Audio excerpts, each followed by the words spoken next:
میرے رسول پاک علیہ السلام کا دروازہ سب سے بڑا دروازہ ہے، حضور کا دروازہ سب سے بڑا دروازہ ہے، لیکن میرے دوستو یاد رکھنا، نبی پاک علیہ السلام نے بھی لوگوں کو جب رستہ دکھایا ہے تو رب کریم کا رستہ دکھایا ہے، اللہ کا رستہ دکھایا، اللہ کریم کا رستہ دکھایا، لوگوں رب کی طرف توجہ کرائی۔ میرے رسول کریم سید عالم صلی اللہ تعالی علیہ وسلم نے لوگوں کی اللہ کی جانب توجہ کرائی اور لوگوں سے یہ کہا کہ وہ اپنے رب کریم کی جانب اپنا ذہن رکھیں، اپنی توجہ اپنے اللہ کی جانب مبذول کریں۔ میری بات کو اچھے طریقے سے سمجھیے گا، علم اللہ تبارک و تعالی عطا کرتا ہے تو اسے اللہ کی عطا ہی سمجھنا چاہیے۔ کچھ لوگوں کے پاس علم ہوتا ہے پر علم نافع نہیں ہوتا، وہ ٹامک ٹونجا مارتے رہتے ہیں ساری زندگی۔ علم کو اللہ کی عطا سمجھیں، اپنی عقل پر اپنے شعور پر زیادہ بھروسہ نہ سمجھیں، نظر اللہ پہ رکھیں۔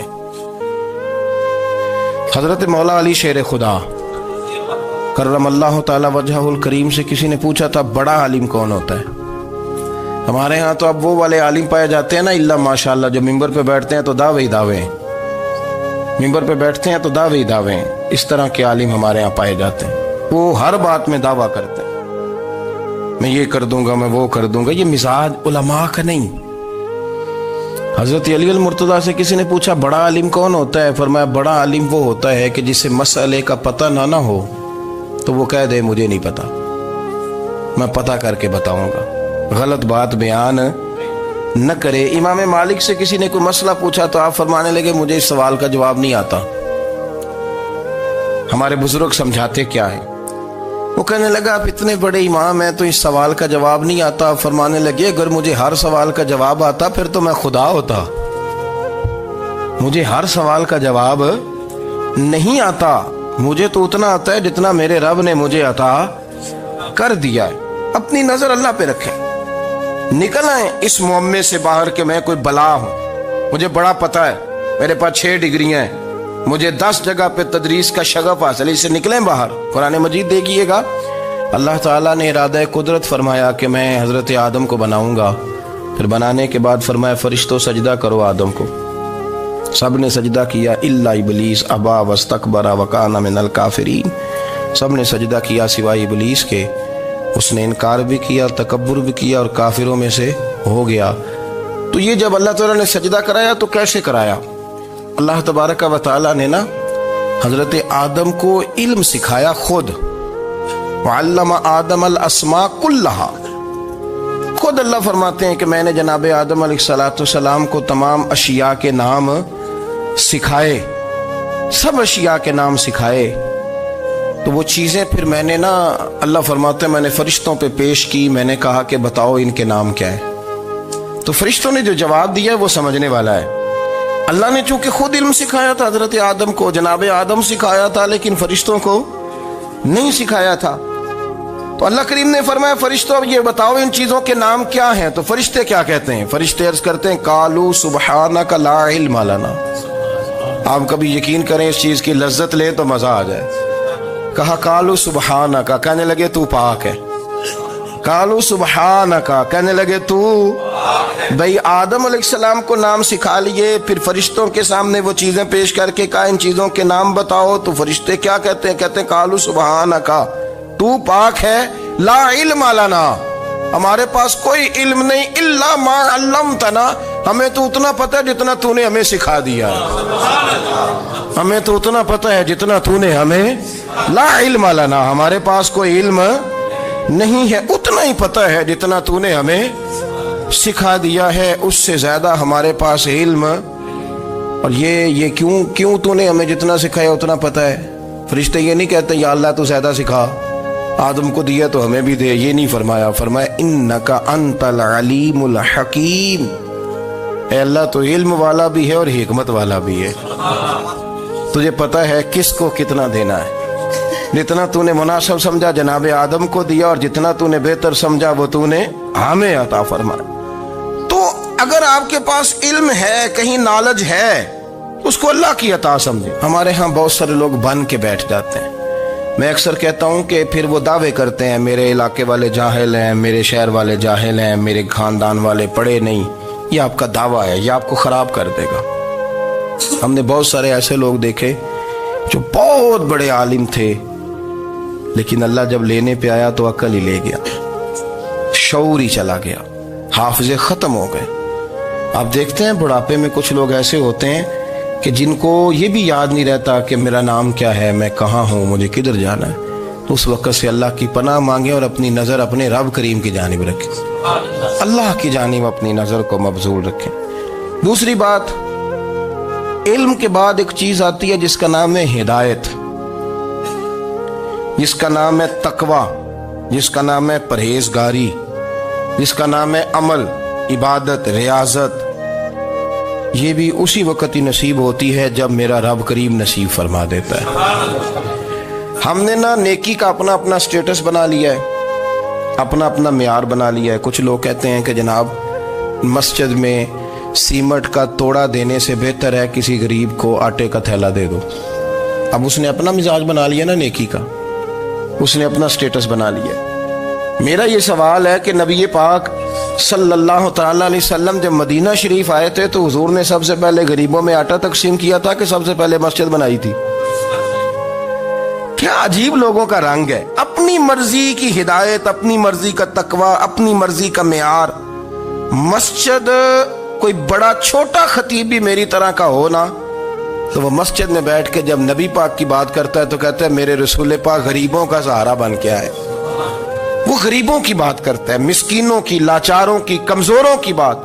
تو مسجد ہی تو وہ ادارہ ہے جہاں سے غریبوں کی بات ہو رہی۔ تو اب لوگوں نے غریب کو اور مسجد کو لڑانا شروع کر دیا، اس کو لڑاؤ کہ مسجد میں پیسے دینے سے بہتر ہے آپ غریب کو آٹے کا تھیلا دے دیں۔ آپ یہ کیوں نہیں کہتے کہ مسجد میں بھی آپ توڑا دیں ایک سیمٹ کا اور ساتھ غریب کو بھی خدمت کریں؟ یہ کیوں نہیں تقویٰ؟ اپنی اپنی مرضی کا مزاج، اپنی اپنی۔ کچھ لوگ کہتے ہیں چھوڑو جی، ساری زندگی انسان نماز پڑھتا رہے اور پھر گالیاں بھی دیتا رہے، بندہ داڑھی بھی رکھ لے اور جھوٹ بولنا بھی نہ چھوڑے۔ تو یہ آپ نے اپنے پاس سے تقوی کا معیار بنایا۔ گالی دینے کا گناہ ہے اور داڑھی رکھنے کا ثواب ہے۔ تو اگر آپ داڑھی رکھے ہوئے ہیں اور آپ کوئی غلطی کر رہے ہیں تو اس سے آپ کی داڑھی کا ثواب ختم، اللہ کرے آپ کو سمجھ آئے میری بات۔ آپ کوئی غلطی کر رہے ہیں، داڑھی کا ثواب اس سے ختم، وہ اپنی جگہ پہ قائم ہے چیز۔ اپنی مرضی کا کیوں تقوی کا معیار بناتے ہیں؟ تقوی کا مزاج اپنی مرضی کا نہ بناؤ۔ اللہ کی بارگاہ سے دعا مانگو کہ یا اللہ ہمیں ہدایت کا نور عطا فرما، اللہ تو ہمیں رستہ دکھا، تو بتا کہ ہدایت کیا ہے۔ تو رب فرماتا ہے اللہ ولی الذین آمنوا، اللہ مومنوں کا مددگار ہے، یخرجہم من الظلمات الی النور، وہ انہیں اندھیروں سے نکالتا ہے اور نور کی طرف روشنی عطا فرماتا ہے۔ اندھیروں سے نور کی طرف اللہ لاتا ہے۔ اللہ ولی، اللہ مومنوں کا ولی ہے، وہ انہیں اندھیروں سے نور کی طرف نکالتا ہے۔ ہدایت ہمیشہ اللہ کی طرف سے سمجھے۔ جب وہ نماز کی توفیق دیتا ہے تو اپنے فضل سے دیتا ہے، جب وہ ذکر کی توفیق دیتا ہے تو اپنے فضل سے۔ ہم سمجھتے ہو جی فلانا نہیں پڑھ رہا بڑا بیوقوف ہے، فلانا نہیں پڑھ رہا، تو تم کیا اپنی عقل کے طور پہ پڑھ رہا ہے؟ میں جی اللہ کے فضل سے 2 سپارے پڑھتا ہوں، تو کس پہ احسان کرتے تو 2 سپارے پڑھ کے رویا کر کہ اگر مالک تو بڑا قریب نہیں۔ بڑے لوگ ہیں جن کو پورا قرآن حفظ ہے پر انہیں پڑھنے کی توفیق نہیں، تو انہیں فضل کیا اور مجھے توفیق دے دی ہے پڑھنے۔ رویا کر، پڑھ کے رویا کر، راتی ساری کر کر زاری، وہ نیند اکھاں تھی توندے تے فجرے اوہی گناہگار کہاون سب تو نیوے ہوندے۔ مہربانی کریں، ڈریں، نیکی کریں تو پھر ڈریں، پھر احساس پیدا کریں، پھر اپنے اندر وہ کمزوری لائیں کہ توبہ توبہ مجھے تو پتہ ہی نہیں، تو جانتا ہی نہیں۔ حضرت سیدنا امام اعظم ابو حنیفہ رحمۃ اللہ تعالی علیہ کے ساتھ ایک شخص کہتا میں نے نماز پڑھی تو عشاء کی نماز تھی۔ یہ جو لوگ بڑے ہوتے ہیں نا، جن کے پیار کرنے والے بڑے ہوتے ہیں، ان کے گرد خوف بھی بڑا ہی ہوتا ہے، انہیں بڑا ڈر لگتا ہے، بڑی بعض اوقات آزمائش ہوتی ہے ان کی۔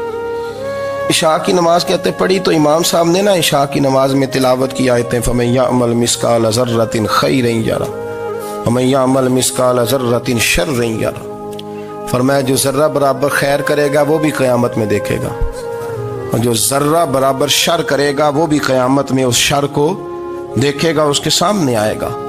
تو وہ شخص کہتا ہے کہ سارے لوگ نماز پڑھ کے چلے گئے تو امام صاحب رحمۃ اللہ علیہ نے اپنی داڑھی پکڑی رو رہے ہیں.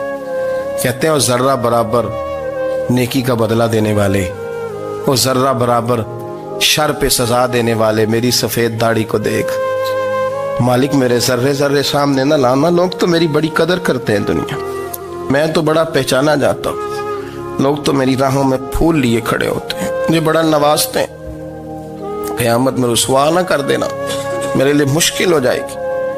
وہ کہتے ہیں میں نے امام صاحب کا درد دیکھا، مجھے کوئی کام تھا تو میں چلا گیا. میں نے کہا کہ وہ اس وقت اللہ کے حضور حاضر ہیں تو میں دوبارہ آؤں گا.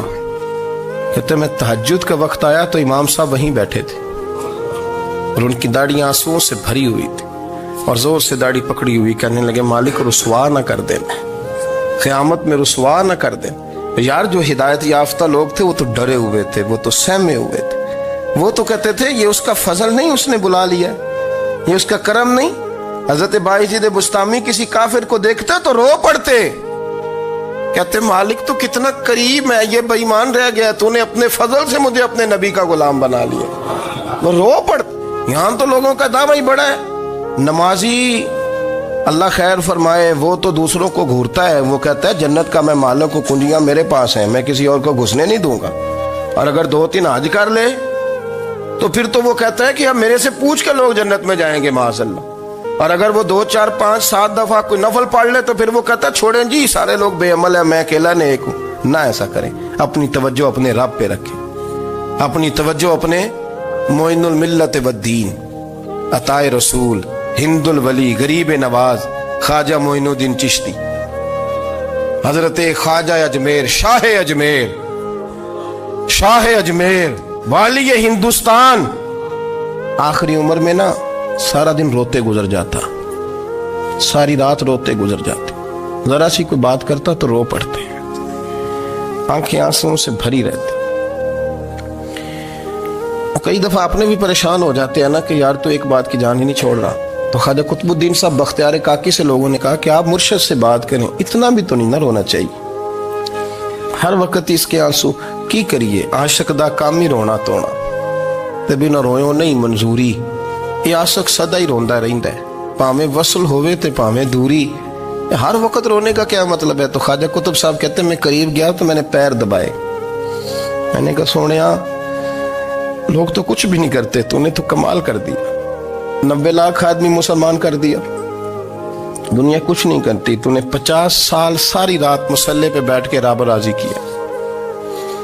تو شہزادہ تھا، حضور کی اولاد تھا، لیکن معین الدین تیرا ایک پلاٹ بھی نہیں، تو نے طالب علم پالے، انہیں غریبوں کو دیا، انہیں نوازا، کوئی شے نہیں تیرے پاس، ہر چیز تو نے، ساری رات روتے ہو، سارا دن روتے ہو.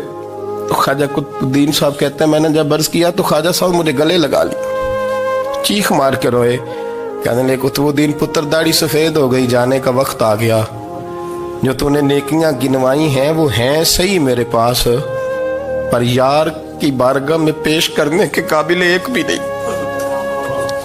نہیں. تو بارگاہ تو دیکھ کتنی بڑی ہے، رسول کریم کی بارگاہ میں پیش کرنے کے قابل ان میں سے ایک بھی نہیں. تو آستانہ دیکھ کتنا بڑا ہے، کیا پیش کروں گا، کیا عرض کروں گا حضور کی بارگاہ میں، کس طرح. وہ یار جو بڑے تھے وہ تو ڈرے ہوئے تھے، سہمے ہوئے تھے، وہ تو بڑی آزمائش میں تھے، لیکن میرا اور آپ کا رٹا 2 نمازیں پڑھ کے 6 نمازوں کا دعویٰ کرنا اور لمبی چوڑی کہانیاں بنانا اور اپنے منہ سے اپنی تعریفیں کرنا، اس سے تھوڑا باہر آئیں. رزق بھی میرا اللہ ہی دیتا ہے، علم بھی اللہ دیتا ہے، رزق بھی. بڑے بڑے فقیروں کو مالدار ہوتے دیکھا، بڑے بڑے مالداروں کو فقیر ہوتے دیکھا، بڑے بڑے. میرے ایک بڑا سخی قسم کا سجن ہے، بڑا پیارا ہے، میں اسے سخی مانتا ہوں. میں نے اپنی پریشانیوں کے دنوں میں بھی اس شخص کو سخی دیکھا. ایک دن رات کو مجھے ٹیلی فون کر کے کہنے لگا کدھر ہو؟ میں نے کہا میں گھر ہوں. نہیں اکثر سفر میں ہوتے ہو نا؟ میں نے کہا طبیعت کیسی ہے؟ ٹھیک ہے، بس حال چال پوچھنا تھا. میں نے سمجھائی، میں نے کہا یار یہ کوئی مسئلہ ہے، ورنہ رات کے 2 بجے کوئی حال پوچھنے کو فون تو نہیں نہ کرتا.